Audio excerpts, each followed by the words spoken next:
Hello everyone, ಇವತ್ತು ನಾವು GPSTR exam ಏನಿದೆ 2026 ಅಲ್ಲಿ ಏನು ಕಾಲ್ ಫಾರ್ ಮಾಡುತ್ತೆ ಅಂತ ನಮ್ಮ ಮಾನ್ಯ ಶಿಕ್ಷಣ ಸಚಿವರು ಅವಾಗವಾಗ ಹೇಳ್ತಿದ್ದಾರೆ. ಸೊ ಈ ಎಕ್ಸಾಮ್ ಬಗ್ಗೆ ಯಾವ ರೀತಿಯಲ್ಲಿ ಪ್ಯಾಟರ್ನ್ ಇರುತ್ತೆ, ಈ ಎಕ್ಸಾಮ್ ಪ್ಯಾಟರ್ನ್ ಅಲ್ಲಿ ಪೇಪರ್ 1, 2, 3 ಈ ಮೂರು ಪೇಪರ್ ಅಲ್ಲಿ ಎಷ್ಟೆಷ್ಟು ಮಾರ್ಕ್ಸ್ಗೆ ಏನೇನು ಕೇಳುತ್ತೆ, ನೀವು ಏನೇನು ಸಿಲೆಬಸ್ ಓದ್ಕೋಬೇಕು, ಯಾವ ರೀತಿಯಲ್ಲಿ ನಿಮ್ಮ ಸ್ಟಡೀಸ್ ಹೋಗ್ತಿದೆ ಅನ್ನೋದು ಕೂಡ ಈ ವಿಡಿಯೋ ಕೊನೆವರೆಗೂ ನೀವು ನೋಡಿದ್ರೆ ನಿಮ್ಗೆ ಗೊತ್ತಾಗುತ್ತೆ. ನಾನು TET ಕ್ಲಿಯರ್ ಆಗಿದೆ. ಈಗ TET ಕ್ಲಿಯರ್ ಆಗಿದ ತಕ್ಷಣನೇ ಈ 2026 ಅಲ್ಲಿ ಏನು ಎಕ್ಸಾಮ್ ಆಫ್ಟರ್ ದ 2022 ಏನೀಗ 2026 ಅಲ್ಲಿ ಕಾಲ್ ಫಾರ್ ಮಾಡ್ತಿರೋಂಥದ್ದು ಎಕ್ಸಾಮ್ ಟೀಚರ್ಸ್ಗೆ, that is the GPSTR. So ನೀವು ಈ GPSTR ಎಕ್ಸಾಮ್ ಬರೆಯುವಾಗ ಈ ಎಕ್ಸಾಮ್ ಅಲ್ಲಿ ಪ್ಯಾಟರ್ನ್ ಏನಿರುತ್ತೆ, ಇದರಲ್ಲಿ ಕ್ವಶನ್ಸ್ ಯಾವ ತರ ಬರುತ್ತೆ, ನೀವು ಯಾವ್ದಾವ್ದು ಟಾಪಿಕ್ಸ್ ಅನ್ನು ಓದ್ಕೋಬೇಕು ಅನ್ನೋದು ಈ ವಿಡಿಯೋ ಅಲ್ಲಿ ನಾನು ಕಂಪ್ಲೀಟ್ ಆಗಿ ಹೇಳ್ತೀನಿ. ವಿಡಿಯೋನು ಕಂಪ್ಲೀಟ್ ಆಗಿ ನೋಡಿ. ಇನ್ನೂವರೆಗೂ ನನ್ನ ಚಾನಲ್ ಸಬ್ಸ್ಕ್ರೈಬ್ ಮಾಡಿಲ್ಲ ಅಂದರೆ ಹೋಗಿ ಬೇಗ ಸಬ್ಸ್ಕ್ರೈಬ್ ಮಾಡಿ. ಅದೇ ರೀತಿಯಲ್ಲಿ ವಿಡಿಯೋನು ನಿಮ್ಮ ಫ್ರೆಂಡ್ಸ್ಗೂ ಕೂಡ ಶೇರ್ ಮಾಡಿ. ಯಾರೆಲ್ಲ TET ಕ್ಲಿಯರ್ ಮಾಡಿದ್ದಾರೆ, ಯಾರೆಲ್ಲ GPSTR ಎಕ್ಸಾಮನ್ನು ಅಪಿಯರ್ ಮಾಡೋಕ್ಕೆ ಹೋಗ್ತಿದ್ದಾರೆ ಅವ್ರಿಗೂ ಕೂಡ ಶೇರ್ ಮಾಡಿ ಅಂತ ಹೇಳ್ತೀನಿ. Okay, so coming to the pattern, as you can see here displaying that is paper 1, 2, 3 ಮೂರು ಪೇಪರ್ ಇರುತ್ತೆ. ಪೇಪರ್ 1 ನಿಮಗೆ 150 ಮಾರ್ಕ್ಸ್ಗೆ ಇರುತ್ತೆ. ಪೇಪರ್ 2 ಅದು 150 ಮಾರ್ಕ್ಸ್ಗೆ ಇರುತ್ತೆ. ಪೇಪರ್ 300 ಮಾರ್ಕ್ಸ್ಗೆ ಇರುತ್ತೆ. ಸೊ ಟೋಟಲ್ ಆಗಿ ನಿಮಗೆ 400 ಮಾರ್ಕ್ಸ್ಗೆ ಎಕ್ಸಾಮ್ ನಡೀಲಿಕ್ಕಿದೆ. ಸೊ ಪೇಪರ್ 1 ಅಲ್ಲಿ ಏನೆಲ್ಲ ಇರುತ್ತೆ ಸರ್? ಪೇಪರ್ 1 ಅಲ್ಲಿ ನಿಮಗೆ 150 MCQs ಇರುತ್ತೆ. 150 MCQs ಫಾರ್ 150 ಮಾರ್ಕ್ಸ್. 150 MCQs ಇರುತ್ತೆ 150 ಮಾರ್ಕ್ಸ್ಗೆ. ಯಾವ್ದು ಅಂತ ನೆಕ್ಸ್ಟ್ ಸ್ಲೈಡಲ್ಲಿ ನಾನು ಹೇಳ್ತೀನಿ. ಸೊ ನೆಕ್ಸ್ಟ್ ಪೇಪರ್ 2 ಅಲ್ಲಿ ನಿಮ್ಗೆ ಏನಾಗಿರುತ್ತೆ ಅಂದರೆ 50 MCQs ಇರುತ್ತೆ ಪ್ಲಸ್ 100 ಡಿಸ್ಕ್ರಿಪ್ಟಿವ್ ಅಂದರೆ ಏನು? ಡಿಸ್ಕ್ರಿಪ್ಟಿವ್ ಅಂದರೆ ರೈಟಿಂಗ್, ನಿಮ್ಮ ರೈಟಿಂಗ್ ಸ್ಕಿಲ್ ಅನ್ನು ನೋಡ್ತಾರೆ. ಇದರಲ್ಲಿ ಪೇಪರ್ 2 ಅಲ್ಲಿ 50 MCQs ಇರುತ್ತೆ ಫಾರ್ 50 ಮಾರ್ಕ್ಸ್ ಆ್ಯಂಡ್ 100 ಮಾರ್ಕ್ಸ್ಗೆ ಡಿಸ್ಕ್ರಿಪ್ಟಿವ್ ಕ್ವಶನ್ಸ್ ನಿಮಗೆ ಕೊಟ್ಟಿರ್ತಾನೆ. ಅದಕ್ಕೆ 3 ಅವರ್ಸ್ ಟೈಮು ಕೂಡ ಕೊಟ್ಟಿದ್ದಾನೆ. ನೆಕ್ಸ್ಟ್ ಪೇಪರ್ 3 ಏನಾಗಿದೆ, ಪೇಪರ್ 3 ಅಲ್ಲಿ 100 ಮಾರ್ಕ್ಸು ಕೂಡ ಡಿಸ್ಕ್ರಿಪ್ಟಿವ್ ಆಗಿರುತ್ತೆ. ಅಂದರೆ OMR ಶೀಟ್ ಥರ ಆಬ್ಜೆಕ್ಟಿವ್ ಟೈಪಲ್ಲಿ ಆಪ್ಷನ್ಸ್, ಮಲ್ಟಿಪಲ್ ಚಾಯ್ಸ್ ಕ್ವಶನ್ಸ್ ಇರಲ್ಲ. ಇಲ್ಲಿ ನೀವು ಕ್ವಶನ್ ಕೊಟ್ಟಿರ್ತಾನೆ, ಅದಕ್ಕೆ ಆನ್ಸರ್ ಬರಿಬೇಕಾಗುತ್ತೆ. ಅದು 100 ಮಾರ್ಕ್ಸ್ಗೆ ಡಿಸ್ಕ್ರಿಪ್ಟಿವ್ ಇರುತ್ತೆ. ಸೊ ಟೋಟಲ್ ಆಗಿ ನಿಮ್ಗೆ ಇಲ್ಲಿ 400 ಮಾರ್ಕ್ಸ್ಗೆ ನಿಮ್ಮ ಟೋಟಲ್ ಪೇಪರ್ 1, 2, 3 ಪೇಪರು ಕೂಡ ಬರುತ್ತೆ. So moving to the next, that is the paper 1 general studies ಅಲ್ಲಿ ನಿಮಗೆ ಪೇಪರ್ 1 ಅಲ್ಲಿ ಇಂಪಾರ್ಟೆಂಟ್ ಆಗಿ ಕೇಳುವಂಥದ್ದು ಫಸ್ಟ್ ಏನು 150 ಮಾರ್ಕ್ಸ್ ಇದೆ, ಮಾರ್ಕ್ಸ್ ಅನ್ನು ಈ ರೀತಿಯಲ್ಲಿ ಡಿವೈಡ್ ಮಾಡಿದ್ದಾರೆ.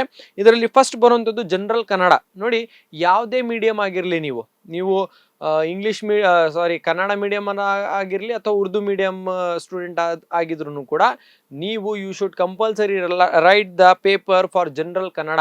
ಇದರಲ್ಲಿ ನಿಮ್ಮ ಎಲ್ಲ ಗ್ರಾಮರ್ ಪಾಯಿಂಟ್ಸ್ ಬರುತ್ತೆ, ಸಂಧಿ ಸಮಾಸ ಆಗಿರಲಿ, ಆಮೇಲೆ ನಿಮ್ಮ ಇದು ಅಪೋಸಿಟ್ ವರ್ಡ್ಸ್ ಏನು ಕನ್ನಡದಲ್ಲಿ ಹೇಳ್ತೀರಾ ಅದು ಕೂಡ ಇದರಲ್ಲೇ ಬರುತ್ತೆ. ಮತ್ತು ಲೆಟರ್ ರೈಟಿಂಗು, ಇದೆಲ್ಲ ಗ್ರಾಮರ್ ಪಾಯಿಂಟ್ಸ್ ಏನೆಲ್ಲ ಇದೆ ಕನ್ನಡದಲ್ಲಿ, ಅದೇ ರೀತಿಯಲ್ಲಿ ಇಂಗ್ಲೀಷಲ್ಲೂ ಕೂಡ ಅಷ್ಟೇ. ಇಂಗ್ಲೀಷ್, ಜನರಲ್ ಇಂಗ್ಲೀಷ್ ಅಂತ ಏನಿದೆ 25 ಮಾರ್ಕ್ಸ್ಗೆ ಕನ್ನಡ ಇದೆ, 25 ಮಾರ್ಕ್ಸ್ಗೆ ಇಂಗ್ಲೀಷ್ ಇದೆ. ಸೊ ಎರಡೂ ಕೂಡ ನಿಮಗೆ 25 ಮಾರ್ಕ್ಸ್ಗೆ ಬೇಸಿಕ್ ಆಗಿ ಕೇಳುತ್ತೆ. Next third one is GK, general knowledge. ಈ ಕರೆಂಟ್ ಅಫೇರ್ಸ್ ಬಗ್ಗೆ ನಿಮ್ಗೆ ಇಲ್ಲಿ ಗೊತ್ತಿರಬೇಕು. 25 ಮಾರ್ಕ್ಸ್ಗೆ ಕರೆಂಟ್ ಅಫೇರ್ಸ್ ಬಗ್ಗೆ ನಿಮಗೆ ಕೇಳ್ತಾನೆ, ಮತ್ತು ಜನರಲ್ ನಾಲೆಜ್ ಕೂಡ ಗೊತ್ತಿರಬೇಕು. Next that is education psychology and CDP, child development and pedagogy. Education psychology ಯಾವ ರೀತಿಯಲ್ಲಿ ಮಕ್ಕಳಿಗೆ ಏನು ಟೀಚ್ ಮಾಡ್ತಿರ್ತೀರಾ, if you are a teacher already ಈ ಪಾರ್ಟ್ ನಿಮಗೆ ಆರಾಮಾಗಿ ನೀವು ಯೋಚನೆ ಮಾಡಿಬಿಟ್ಟು ಬರಿಬೋದು. It is a very much important part because it contains 50 marks. 50 marks ಈ ಪಾರ್ಟ್ಗೆ ಮಾತ್ರ ಇವರು ಇದರಲ್ಲಿ ಕೊಟ್ಟಿದ್ದಾರೆ. ಸೊ ಇದನ್ನು ಸ್ವಲ್ಪ ಹುಷಾರಾಗಿ ಓದ್ಕೊಳ್ಳಿ ಮತ್ತು ಪ್ರಾಕ್ಟೀಸು ಕೂಡ ಮಾಡಿ, ಬಿಕಾಸ್ 50 ಮಾರ್ಕ್ಸ್ ನಿಮಗೆ ಈ ಪಾರ್ಟಿಂದ ಮಾತ್ರ ಕೇಳಿದ್ದಾನೆ. Next health and value education. Health and value ಎಜುಕೇಷನ್ಗೆ ಟೋಟಲ್ ಆಗಿ 15 ಮಾರ್ಕ್ಸ್ ಅನ್ನು ಇವರು ಅಸೈನ್ ಮಾಡಿದ್ದಾರೆ. Next computer literacy 10 marks. Computer literacy basic computer ನಿಮ್ಗೆ ಏನೆಲ್ಲ ಗೊತ್ತು, ಮೈಕ್ರೋಸಾಫ್ಟ್ ವರ್ಡ್ ಆಗಿರಲಿ, ಮೈಕ್ರೋಸಾಫ್ಟ್ ಇದು ಎಕ್ಸೆಲ್ ಆಗಿರಲಿ, PPT ಪ್ರೆಸೆಂಟೇಷನ್ ಆಗಿರಲಿ, ಇದರಲ್ಲಿ ಯಾವ ಥರ ಮೈಕ್ರೋಸಾಫ್ಟಲ್ಲಿ, ಅದೇ ರೀತಿಯಲ್ಲಿ ಸಿಸ್ಟಮಲ್ಲಿ ಸಾಫ್ಟ್ವೇರ್ ಹಾರ್ಡ್ವೇರ್ ಆಗಿರ್ಬೋದು, ಯಾವುದೆಲ್ಲ ಡಿವೈಸಸ್ಸು, ಮತ್ತು KB GB ವ್ಯತ್ಯಾಸ ಏನು, TB ವ್ಯತ್ಯಾಸ ಏನು, ಇದೆಲ್ಲ ಬೇಸಿಕ್ಸ್ ಏನೆಲ್ಲ ಇದೆ general knowledge of about the computer, ಅದನ್ನು ನಿಮಗೆ 10 ಮಾರ್ಕ್ಸ್ ಕೇಳ್ತಾನೆ. ಸೊ ಟೋಟಲ್ ಆಗಿ ನಿಮ್ಗೆ 150 ಮಾರ್ಕ್ಸ್ಗೆ ಇಲ್ಲಿ ಪೇಪರ್ ಬರುತ್ತೆ. That is paper 1, that is general studies. Next ನೀವು ಹೋದರೆ paper 2, that is for mathematics and science. ನೀವು ಏನಾದರೂ ಮ್ಯಾಥಮೆಟಿಕ್ಸ್ ಮತ್ತು ಸೈನ್ಸ್ ತೊಗೊಂಡಿದ್ರೆ ನಿಮಗೆ ಈ ಟೈಪಲ್ಲಿ ಕೊಟ್ಟಿರ್ತಾನೆ. ಅಲ್ಲ ನಾವು ಕನ್ನಡ ಮತ್ತು ಸೋಷಲ್ ತೊಗೊಂಡಿದ್ದೀವಿ ಸಬ್ಜೆಕ್ಟ್ ಅಂದರೆ ನಿಮಗೆ ಸೇಮ್ ಪ್ಯಾಟರ್ನಲ್ಲಿ ಕೊಟ್ಟಿರ್ತಾನೆ. ಬಟ್ ಇಲ್ಲಿ ನಾನು ಕೆಮಿಸ್ಟ್ರಿ, ಬಯೋ ಮತ್ತು ಮ್ಯಾಥಮೆಟಿಕ್ಸ್ ಬೇಸಿಕಲಿ ಮ್ಯಾಥ್ಸ್ ಆ್ಯಂಡ್ ಸೈನ್ಸ್ಗೆ ಯಾವ ರೀತಿಯಲ್ಲಿ ಇರುತ್ತೆ ಅಂತ ಇಲ್ಲಿ ಹೇಳಿದ್ದೀನಿ. ಅದೇ ಕನ್ನಡ ಮತ್ತು ಸೋಷಲ್ ತೊಗೊಂಡಿರೋ ಸಬ್ಜೆಕ್ಟ್ ಚೂಸ್ ಮಾಡಿರೋರು ನೀವು ಕೂಡ 150 ಮಾರ್ಕ್ಸ್ ಬರೀಬೇಕು. ಬಟ್ ನಿಮ್ಗೆ ಇಲ್ಲಿ ಸೇಮ್ ಪ್ಯಾಟರ್ನ್ ಇರುತ್ತೆ. ಬಟ್ ನಿಮಗೆ ಸೋಷಿಯಲ್ ಮತ್ತು ಕನ್ನಡದಲ್ಲಿ ಕೇಳ್ತಾನೆ. ಓಕೆನಾ, ಸೋಷಿಯಲ್ ಸ್ಪೆಷಲಿ ನಿಮ್ಗೆ ಇಲ್ಲಿ ಫೋಕಸ್ ಮಾಡಿರ್ತಾನೆ. ಸೊ ಇಲ್ಲಿ ಸೋಷಿಯಲ್ ಬಗ್ಗೆ ಆಮೇಲೆ ಮಾತಾಡೋಣ. ಫಸ್ಟ್ ನಾನು ಮ್ಯಾಥಮೆಟಿಕ್ಸ್ ಆ್ಯಂಡ್ ಸೈನ್ಸ್ ಬಗ್ಗೆ ಹೇಳ್ತೀನಿ. ಇಲ್ಲಿ ಫಸ್ಟ್ ನಿಮಗೆ 50 ಏನಿದೆ MCQs ಇದೆ. ಪೇಪರ್ 2 ಅಲ್ಲಿ ನಿಮಗೆ 50 MCQs ಕೇಳ್ತಾನೆ. ಈ 50 MCQs ಯಾವ ಥರ ಇರುತ್ತೆ ಅಂದರೆ, ಯಾವ ಪಾರ್ಟಿಂದ ಕೇಳಿದ್ದಾನೆ ಅಂದರೆ, ನಿಮಗೆ 9 ಕ್ವಶನ್ಸ್, 9 ಮಾರ್ಕ್ಸ್ ನಿಮಗೆ ಕೆಮಿಸ್ಟ್ರಿಯಿಂದ, 7 ಮಾರ್ಕ್ಸ್ ಬಯೋಲಜಿಯಿಂದ, ಆಮೇಲೆ ಫಿಸಿಕ್ಸಿಂದ 9 ಮಾರ್ಕ್ಸ್ ಕೇಳಿರ್ತಾನೆ, ಕೆಮಿಸ್ಟ್ರಿಯಿಂದ 7 ಕ್ವಶನ್ಸ್ ಕೇಳಿದ್ದಾನೆ, ಬಯೋಯಿಂದ 9 ಕ್ವಶನ್ಸ್ ಕೇಳಿರ್ತಾನೆ, ಮ್ಯಾಥಮೆಟಿಕ್ಸಿಂದ 20 ಕ್ವಶನ್ಸ್ ಕೇಳಿದ್ದಾನೆ, ಆಮೇಲೆ ಪೆಡಾಗಜಿಯಿಂದ 5 ಕ್ವಶನ್ಸ್ ಕೇಳಿದ್ದಾನೆ. ಸರ್, ಇದು ಯಾವುದ್ರ ಪ್ರಕಾರ ನೀವು ಹೇಳ್ತಿದ್ರೆ ಅಂದರೆ 2022 ಅಲ್ಲಿ ಏನು GPSTR ಎಕ್ಸಾಮ್ ಪೇಪರ್ ಪ್ಯಾಟರ್ನ್ ನಡೆದಿತ್ತು ಅದ್ರ ಮುಖಾಂತರ ಅದನ್ನು ಮೈಂಡಲ್ಲಿ ಇಟ್ಕೊಂಡು ನಿಮಗೆ ಈ ಪ್ಯಾಟರ್ನ್ ಅನ್ನು ನಾನು ಹೇಳ್ತಿರೋಂಥದ್ದು. ಬಿಕಾಸ್ ಹೊಸ ಪ್ಯಾಟರ್ನು ಕೂಡ ಇದೇ ರೀತಿಯಲ್ಲಿ ಆಗಿರುತ್ತೆ, ಯಾವುದು ಮೇಜರ್ ಚೇಂಜಸ್ ಇರಲ್ಲ, ಮೈನರ್ ಏನಾದರೂ ಚೇಂಜಸ್ ಬರ್ಬೋದು. ಸೊ ಹಾಗಿದ್ರೆ ಈ ಪೇಪರಲ್ಲಿ 50 MCQs ಇದೆಯಲ್ಲ, ಸೊ ಈ ಥರ ಎಲ್ಲ ಪಾರ್ಟ್ ವೈಸ್ ಡಿವೈಡ್ ಮಾಡಿದ್ದಾರೆ. ಯಾವುದನ್ನು ನಾವು ಜಾಸ್ತಿ ಪ್ರಾಮುಖ್ಯತೆ ಕೊಡಬೇಕು ಅಂದರೆ, ನಿಮ್ಗೆ ಗೊತ್ತಿರೋ ಹಾಗೆ ಇಲ್ಲಿ ಮ್ಯಾಥಮೆಟಿಕ್ಸ್ಗೆ 20 ಮಾರ್ಕ್ಸ್ ಮ್ಯಾಥಮೆಟಿಕ್ಸಲ್ಲೇ ಇದೆ. ಸೊ ನೀವು ಮ್ಯಾಥಮೆಟಿಕ್ಸ್ ಒಂದು ಫೋಕಸ್ ಮಾಡಿ ನೀವು ಓದ್ಕೊಂಡ್ರೆ, ಮ್ಯಾಥಮೆಟಿಕ್ಸ್ ಮತ್ತು ಫಿಸಿಕ್ಸ್ ನೀವು ಓದ್ಕೊಂಡ್ರೆ 29 ಮಾರ್ಕ್ಸ್, 29 to 30 ಮಾರ್ಕ್ಸ್ ನಿಮ್ಗೆ ಇಲ್ಲೇ ಸಿಗ್ಬಿಡುತ್ತೆ. ಆ್ಯಂಡ್ ಸ್ಪೆಷಲಿ ನಿಮ್ಗೆ ಇಲ್ಲಿ ಈ ಪೇಪರ್ ಕ್ವಾಲಿಫೈ ಮಾಡಬೇಕು ಅಂದರೆ compulsory 68 marks is the qualifying. ನೀವು ಪೇಪರ್ 2 ಕ್ವಾಲಿಫೈ ಆಗಿಲ್ಲ ಅಂದರೆ ಪೇಪರ್ 3 ಬರೆಯಂಗಿಲ್ಲ.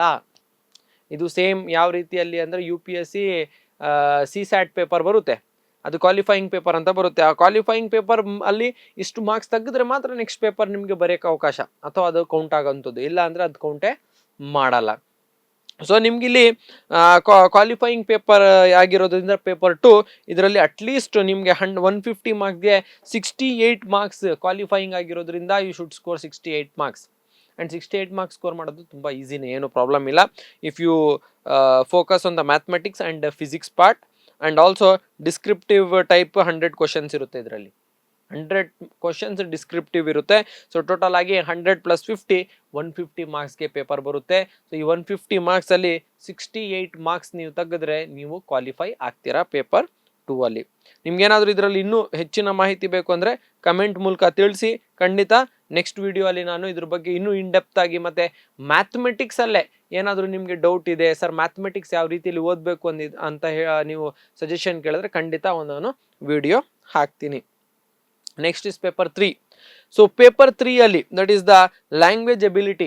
ನೀವು ಯಾವುದೇ ಲ್ಯಾಂಗ್ವೇಜ್ ತಗೊಂಡಿರಲಿ, ಫಾರ್ ಎಕ್ಸಾಂಪಲ್ ಇದು ಲ್ಯಾಂಗ್ವೇಜ್ ಬೇಸ್ಡ್, ನೀವು ಯಾವ ರೀತಿಯಲ್ಲಿ ಡಿಸ್ಕ್ರಿಪ್ಟಿವ್ ಪೇಪರ್ ಆಗಿರುತ್ತೆ, ನಿಮ್ಮ ಲ್ಯಾಂಗ್ವೇಜ್ ನಾಲೆಜ್ ಚೆಕ್ ಮಾಡಲಿಕ್ಕೆ ಈ ಪೇಪರ್ ಇರೋದ್ರಿಂದ, ನೀವು ಕನ್ನಡ ಮೀಡಿಯಮ್ ಆಗಿದ್ರೆ ನಿಮಗೆ ಕನ್ನಡ ಕೊಟ್ಟಿರ್ತಾರೆ, ನೀವು ಉರ್ದು ಮೀಡಿಯಮ್ ಆಗಿದ್ರೆ ನಿಮಗೆ ಉರ್ದು ಪೇಪರ್ ಕೊಡ್ತಾರೆ.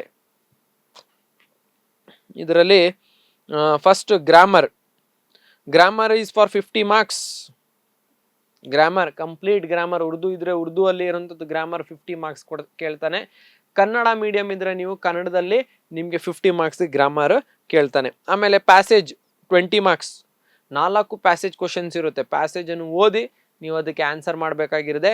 So totally you will get the 20 marks. Next poem ಸಮ್ಮರಿಯನ್ನು ನೀವು ಏನು ಮಾಡಬೇಕು ಅಂದರೆ, ಪೋಮಲ್ಲಿ ಏನು ಕೊಟ್ಟಿರ್ತಾನೆ ಅದನ್ನು ಸಮ್ಮರಿಯಾಗಿ ಬರಿಬೇಕಾಗಿರುವಂಥದ್ದು, ಅದು ಒಂದು 10 ಮಾರ್ಕ್ಸ್ ಕೊಟ್ಟಿರ್ತಾನೆ. Letter writing 5 marks, essay writing 10 marks, image opinion writing. Image opinion ಅಂದರೆ ಒಂದು ಚಿತ್ರ ಕೊಟ್ಟಿರ್ತಾನೆ, ಒಂದು ಫೋಟೋ ಕೊಟ್ಟಿರ್ತಾನೆ. That by seeing that photo we are going to write about the information. ಏನು ಆ ಫೋಟೋ ಏನು ಡಿಪಿಕ್ಟ್ ಮಾಡ್ತಿದೆ ಅನ್ನೋದು ನಾವು ಉರ್ದು ತೊಗೊಂಡಿದ್ರೆ ಉರ್ದು ಮೀಡಿಯಮ್ ಅವರು ಉರ್ದು ಭಾಷೆಯಲ್ಲಿ ಬರಿಬೇಕು, ಕನ್ನಡ ಮೀಡಿಯಂ ತೊಗೊಂಡಿದ್ರೆ ಅವ್ರು ಕನ್ನಡದಲ್ಲಿ ಅದನ್ನು ಬರಿಬೇಕು. That is totally 100 marks. ನಿಮ್ಗೆ ಅನ್ಸಿರ್ಬೋದು ಲ್ಯಾಂಗ್ವೇಜ್ ಅಲ್ವಾ, ನಾವು ಆರಾಮಾಗಿ ಬರಿತೀವಿ, ನಮಗೆಲ್ಲ ಬರುತ್ತೆ ಅಂತ. ಎಸ್, ನೀವು ಆರಾಮಾಗಿ ಬರಿತೀರಾ. ಬಟ್ ಅದಕ್ಕಿಂತ ಮುಂಚೆ ನಿಮಗೆ ಕ್ವಾಲಿಫೈಯಿಂಗ್ ಪೇಪರ್ ಅಂತ ಇಟ್ಟಿದ್ದಾರೆ.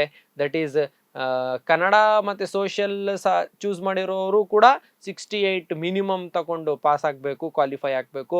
ಮ್ಯಾಥ್ಸ್ ಆ್ಯಂಡ್ ಸೈನ್ಸು ಚೂಸ್ ಮಾಡಿರೋರು ಕೂಡ 68 ಮಾರ್ಕ್ಸ್ ತಗೊಂಡು ಇದರಲ್ಲಿ ಅವರು ಕ್ವಾಲಿಫೈ ಆಗಬೇಕು. ಆವಾಗ ಮಾತ್ರ ನಿಮಗೆ ಪೇಪರ್ 1, 2 ಮತ್ತು 3 ಮೂರು ಪೇಪರ್ ಅದು ನಿಮ್ಮ ಮಾರ್ಕ್ಸ್ ನೋಡಿ ನಿಮಗೆ ಆಯ್ಕೆ ಮಾಡ್ತಾರೆ. You will be got selected for the job ಅಂತ ಅಂದ್ಕೊಂಡಿದ್ದೀನಿ. So I hope, I wish you all the best for the exam that is GPSTR. ಅದು ಏನು ಕೆಲವೇ ತಿಂಗಳಲ್ಲಿ ಅಥವಾ ಕೆಲವೇ ದಿನಗಳಲ್ಲಿ ನೋಟಿಫಿಕೇಶನನ್ನು ಬಿಡ್ತಾರೆ ಅಂತ ಹೇಳ್ತಿದ್ದಾರೆ. ಸೊ ಅಲ್ಲಿವರೆಗೂ ನಿಮ್ಮ ಸ್ಟಡೀಸು ಕೂಡ ಅದೇ ರೀತಿಯಲ್ಲಿ ಡೇ ಆ್ಯಂಡ್ ನೈಟ್ ನೀವು ವರ್ಕ್ ಮಾಡಿ, ಬಿಕಾಸ್ ಇದು ನಿಮ್ಮ ಭವಿಷ್ಯ ಮತ್ತು ನಿಮ್ಮ ಕರಿಯರ್ ಏನಿದೆ ಇಲ್ಲಿಂದಾನೇ ಪ್ರಾರಂಭ ಆಗುವಂಥದ್ದು. ಸೊ ಎಲ್ರಿಗೂ ಕೂಡ ಯಾರೆಲ್ಲ ಪ್ರಿಪೇರ್ ಆಗ್ತಿದ್ದೀರ ನನ್ನ ಕೊಲೀಗ್ಸ್ ಆಗಿರಲಿ, ಅಥವಾ ಈಗ ಯಾರೆಲ್ಲ ಫ್ರೆಷರ್ ಆಗಿ ಟೀಚಿಂಗ್ ಫೀಲ್ಡ್ಗೆ ಬಂದಿದ್ದೀರಾ ಮತ್ತು ಈಗ ಟೀಚಿಂಗ್ ಪ್ರೊಫೆಷನಲ್ಲಿ ಕಾಲಿಟ್ಟಿದ್ದೀರಾ, ಅದೇ ರೀತಿಯಲ್ಲಿ ಟೀಚಿಂಗಲ್ಲಿ ಏನು ಮಾಡಬೇಕು ಅಂತ ಗೊತ್ತಿಲ್ಲದೆ ಇರೋರು ಕೂಡ ತುಂಬ ಫ್ರೆಷರ್ಸ್ ಈ ಸಲ TETನೂ ಕೂಡ ಕ್ಲಿಯರ್ ಮಾಡಿದ್ದಾರೆ. ನೀವು ಎಲ್ಲ ವಿಡಿಯೋ ಯಾರ್ಯಾರು ನೋಡ್ತಿದ್ದೀರಾ ನೀವೆಲ್ಲರೂ TET ಕ್ಲಿಯರ್ ಮಾಡಿದ್ದೀರಾ. ಸೊ ಮೊದಲನೇ ಹಂತದಲ್ಲಿ ನೀವು ಸಕ್ಸಸ್ಸನ್ನು ಪಡೆದಿದ್ದೀರಾ. ಎಲ್ರಿಗೂ ಕೂಡ congratulations from my side. That is the maths with Muin ನಮ್ಮ ತಂಡದಿಂದನೂ ಕೂಡ ನಿಮ್ಗೆಲ್ರಿಗೂ ಕೂಡ ಅಭಿನಂದನೆಗಳನ್ನು ತಿಳಿಸ್ತಾ, ಮುಂದೆ GPSTR ಎಕ್ಸಾಮಲ್ಲೂ ಕೂಡ ನೀವು ಕ್ವಾಲಿಫೈ ಆಗಲಿ ಅಂತ ನನ್ನ ಕಡೆಯಿಂದ very all the best, and I hope we all clear the GPSTR paper. Thank you. Have a nice day.